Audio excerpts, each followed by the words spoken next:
변해야 될 건 나예요. 세상을 변화시키는 게 아니고 나예요. 그게 제일 빠르잖아. 그 상불경보살의 어떤 모습을 보면 세상을 변화시키려고 노력하는 게 아니죠.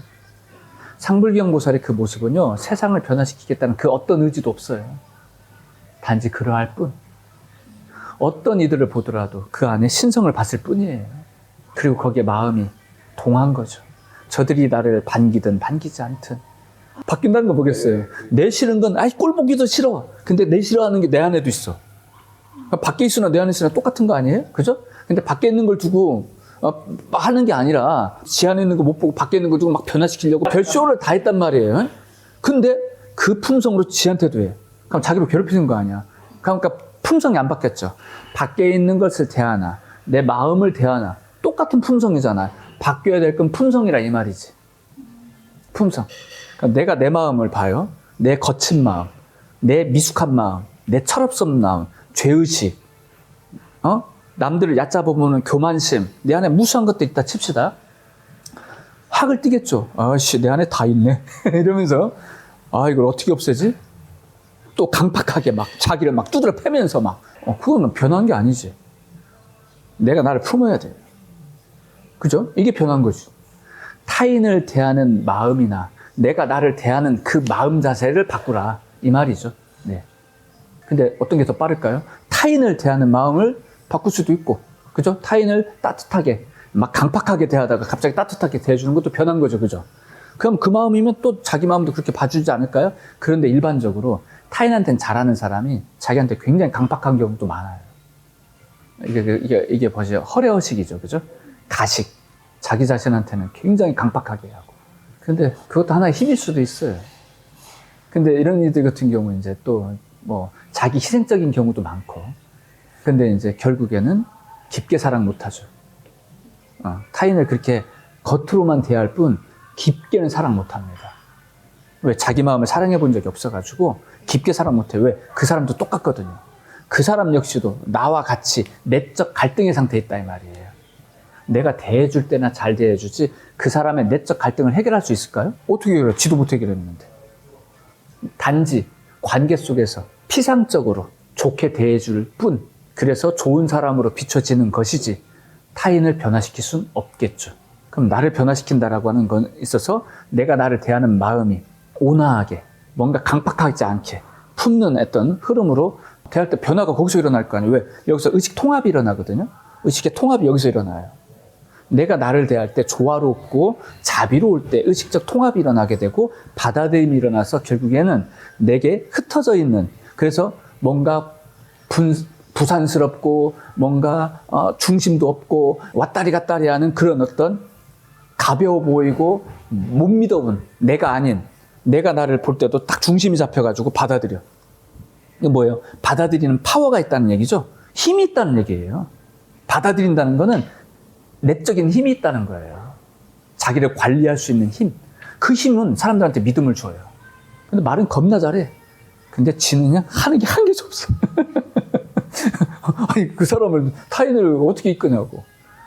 믿음이 안 가죠. 말만 겁나 잘하는 거지.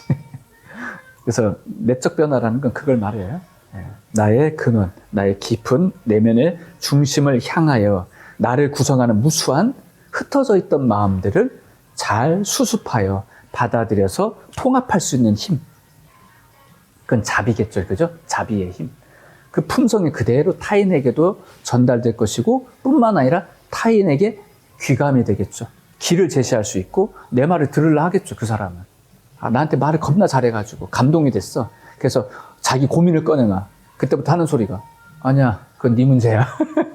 나한테 그런 고민 얘기하지 마. 나도 해결 못하고 있어. 인간사 원래 이런 거야. 말만 잘하면 돼. 그런 얘기 하겠죠, 그죠? 그렇구나. 그러면서 이제 저 양반도 나하고 똑같네. 그러면서 존경심이 없어져 버려. 난 부처님의 그 말화를 가장 공감해요. 첫 번째 것은 뭐냐면은 성적인 것.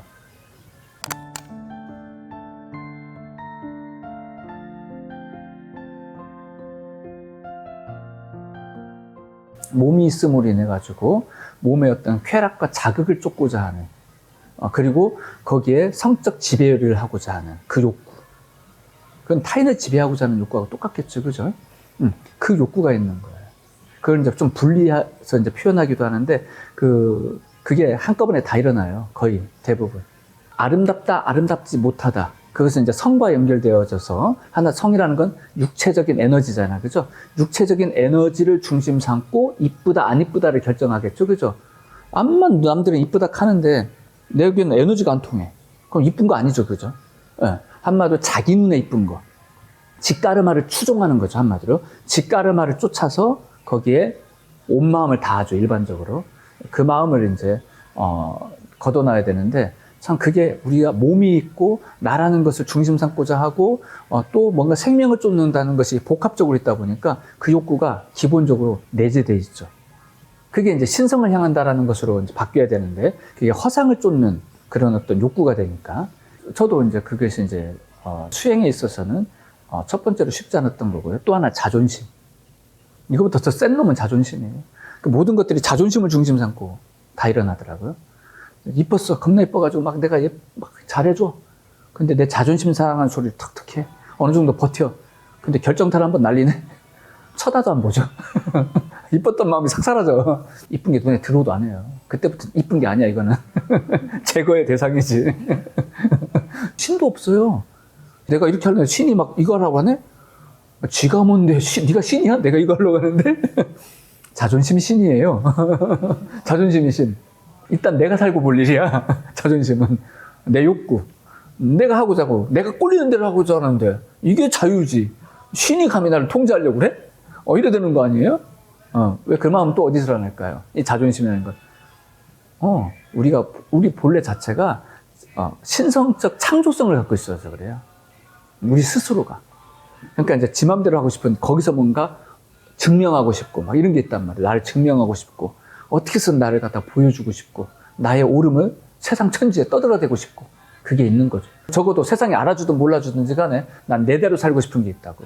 그리고 이제 가장 이제 좀 궁극적으로 가장 이제 놓기 가장 마지막에 힘들었던 건 뭐냐면은 살고자 하는 욕구, 생의 욕구가 있어요. 가장 기본적인 욕구. 자존심을 떠나서 그건 어떤 심리적인 거라면은 원초적인 그걸 가장 놓기가 어려웠어요.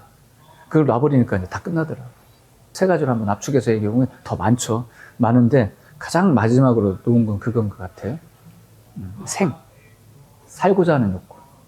그러니까 우리가 부처님의 의식 정도가 되면 가장 깊은 선정의 의식 상태에 들었을 거 아니에요. 그죠? 어떤 강력한 에너지로 경험케 한 어떤 상황이 있었다는 얘기가 될 거예요. 그럼 그 의식 세계가 있다는 얘기일까요? 없다는 얘기일까요? 있는 거죠. 우리가 눈에 보이는 것만 보이는 게 아니라 의식적으로 경험을 일으키는 그 작용성이 있다는 얘기예요. 있으니까 우리가 경험을 하겠죠. 예. 근데 그것이 아무리 크다 할지라도 우리의 근원에 도달하게 되면 엄청 커 보였는데 바다가 돼 보니까 물방울처럼 밖에 안 보인다는 얘기죠. 심지어 그 세계도 허상이야, 그냥. 그러할 뿐. 그래서 마라를, 부처님께서 이제 최종적으로 어떻게 이제 제압을 해요? 마라를 향해 법문을 하십니다. 한마디로 이제 이렇게 표현하시죠. 너는 과거에 크나큰 공덕을 지어 수행자로서 크나큰 공덕을 지어 너의 깊은 깨달음을 얻고 원력을 얻어 너는 지금 너의 상태가 됐는데 어찌하여 너의 본래의 것을 성취하지 아니하고 수행자를 방해하느냐 이렇게 이제 우리 얘기를 해요. 그래서 이제 마라를 인정을 하는 거예요. 최상의 깨달음을 얻었다고. 최상의 깨달음을 얻은 마왕으로서 인정을 하고 왜 더 이상 나아가지 않느냐. 한마디로 설교를 하신 거죠. 듣기 싫어. 설교를 들으니까 머리가 아픈 거야. 나 갈래. 이러면서 마라가 간 거죠. 가면서 그냥 좋게 가지도 않아. 나 가긴 가는데, 석가모니, 머리 아파. 이러면서, 나 가긴 가는데, 당신의 가르침을 믿는 자들 있지? 나 가만 안 놔둔다. 나 이 말은 하고 가야 되겠어. 이러면서 이제 가는 거지. 얼마나 머리가 아팠을까. 단계가 다 다른 거고 아니 급이 다르다고 이해해야 되나? 어느 분은 이렇게 뭐 크라가 열리구나 저는 그런 건 고사하고 따라가기도 힘든 그런 상황이라서 우리가 이제 살아간다는 건 다 섞여 있잖아요. 그죠? 섞여 있다는 게 뭐냐면 성격과 기질을 각각 개성으로 가진 사람들이 섞여 있는 정도가 아니라 의식들이 다 달라요. 의식이 이제 다르다라고 하는 것은 또, 전생까지 보게 되면 예를 들어서 이제 현생에 내가 보살님의 아들이라 칩시다. 근데 내가 전생에는 보살님 아버지였어. 훨씬 더 성숙돼서 나름대로 수행했던 아버지. 근데 보살님 아들로 왔어. 그럼 나의 의식 상태는 어떨까요? 또 다르겠죠? 즉 관계성으로 보기가 어려워요. 무수한 어떤 다양한 관계로 섞여 있지만 그 의식 상태들이 다 다른 거라. 까르마도 다르고 다 달라요. 그런 흐름 속에서 이제 수행을 한다라고 했을 때 모든 인간의 수행은 자기 까르마를 거슬러 올라가는 수행을 하게 돼 있어요. 내 까르마 이외에 수행을 하지 않습니다. 왜 그러면 수행이란 말이 성립이 안 돼. 수행은 왜? 내 까르마를 정리하는 게, 내 까르마를 정화하고 청정리하는 게 수행이라서 그래요. 그러니까 나를 닦는 거예요. 내 까르마를 닦는 거라고. 까르마를 닦는 건 뭐예요? 내 몸을 닦는 거 수행을 하겠죠. 무수한 수행을 전생부터 해서 무수한 그 생을 거치면서 하는 수행은 고작 나를 닦는 거예요. 나 이외에 닦는 게 없어. 근데 나는 뭘까요? 차크라예요. 이 까르마가 나의 몸을 쓰고 나타나게 되면 차크라로 나타나잖아요. 그러니까 보통의 일반적인 대부분의 경험은 차크라로 경험돼요. 뭐 우리나라에서는 그걸 단전으로 표현하고 무슨 차크라를 7개 정도가 아니라 뭐 10,000개, 수십만 개로 표현하는 사람도 있는가 하면 그건 경험의 세계를 표현하는 거고 일단 자기 몸을 통한 경험을 체득해 나가게 되는데 어쨌든 그걸 통해서 내 몸을 통해서 근원적인 생명력을 체득하는 과정을 우리 수생을 통해서 하는 거예요. 그러니까 우리의 몸을 통한 경험이라는 게 뭐냐는 거죠. 몸이라고 하는 것은 이 몸뚱아리만 몸이 아니란 말이에요. 내 의식체도 몸이고 나락이고 여기는 이 애고 덩어리도 몸인 거라. 그 모든 몸들을 통해 가지고 무수한 관계를 맺고 그런 관계성 속에서 사랑의 소통, 생명력의 소통을 경험하고 싶은 거야. 근데 1차적인 그 경험들이 마치 그런 에너지 각성으로 일어나는 거죠. 일반적으로. 그게 아직 소통되지 못하고 내 몸에 머무르면 그냥 내 몸의 상태에 어떤 고통스럽고 소통되지 않는 그런 에너지로 경험하게 돼 있어요. 일반적으로. 근데 그게 소통이 돼. 내 가슴과 연결되고 또 타인과 연결되고 내가 경험하는 천지자연과 연결되고 일과 연결되고 모든 관계와 연결되면 어떻게 돼요? 그건 생명력의 통로가 돼버리는 거예요. 이게 이제 인드라망이라는 거예요. 무수한 세계와 에너지 소통을 경험할 수 있는 무수한 통로. 나의 인식 세계에 들어와 있는 모든 세계와 연결되는 거예요. 이제 그런 식으로 이제 우리는 이제 무수한 생 동안 이제 경험을 해 들어가는 건데 어떤 이는 요렇게 경험하고 어떤 이는 이렇게 경험하고 어떤 이는 똑같은 경험에서도 더 많이 경험할 수도 있고 다 차이가 있는 거죠. 그러다 보니까 이제 경험을 이렇게 달리 하는 건데 제자가 된다는 건 뭐예요? 스님의 가르침을 감당할 만하니 제자가 된다는 얘기잖아요. 그죠? 그런 수행을 전생에 뭔가 해왔겠죠? 그러니까 이제 저런 어떤 경험을 표현할 수 있는 것이고 또 보살님은 이제 보살님대로의 어떤 그 수행을 해 나가는 거예요. 근데 그거 아십니까? 보살님이 전생에 어떤 수행을 했는지 알 길이 없어요. 엄청난 수행을 했고 그것이 아직 열리지 않을 수도 있어요. 늙음하게 보살님이 전생에 영혼이 세팅을 하는 거다. 나는 좀 나이 한 70쯤 돼서 어마어마하게 열리게. 그러면 이제 그 전까지는 그냥 고생을 하는 거야. 갑자기 느닷없이 열리는 거야. 하나님의 사랑이 이랬군요. 하나님이 아니 계신 곳이 없군요. 그러면서 막 사람들을 이해시키고 전생의 의식이 각성돼 버려가지고. 그럴 수도 있습니다. 그러므로 비교해서는 안 돼요. 오직 내 수행은 나의 길이에요. 나의 까르마를 정화시키고 나를 통해 신성을 드러내는 나의 길이기 때문에 그 누구하고도 사실 비교가 불가능합니다. 네, 오직 나만 보고 내 안에 신성을 봐야 돼요. 그리고 타인을 보더라도 보여지는 것을 보면 안 되고 그 내면에 깃든 신성을 보려고 노력을 해줘야 돼요. 그때 우리는 일체심을 느끼죠. 이게 무상정등각이라는 거죠. 무슨 말이에요? 모든 이의 가슴에 나의 가슴뿐만 아니라 모든 이의 근원, 가슴은 동일하다. 한결같이 신성이고 한결같이 불성이다. 그러므로 대하는 마음은 가벼워야 되는가? 가벼운 마음을 갖지 마라. 가볍다는 말은 뭐예요? 내 중심이라는 얘기죠. 가볍다는 말은. 한마디로 가볍게 대하지 마라 라는 말은 너를 중심 삼고 보지 마라. 네 생각을 중심 삼고 보지 말고 너와 내가 둘이 아닐 수 있는 그 신성을 중심 삼고 봐라. 그러려고 일단 이해를 하고 그러려고 노력을 해라.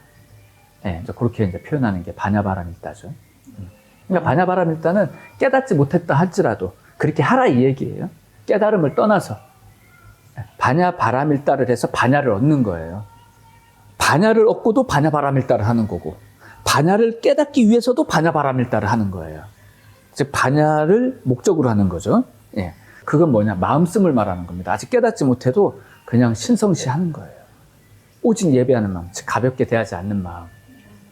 그 마음이 반야바라밀다예요. 오직 예배. 신선시하는 마음. 그러니까 성불하세요. 이제 그 말이 이제 다 담겨 있는 거죠, 사실은요.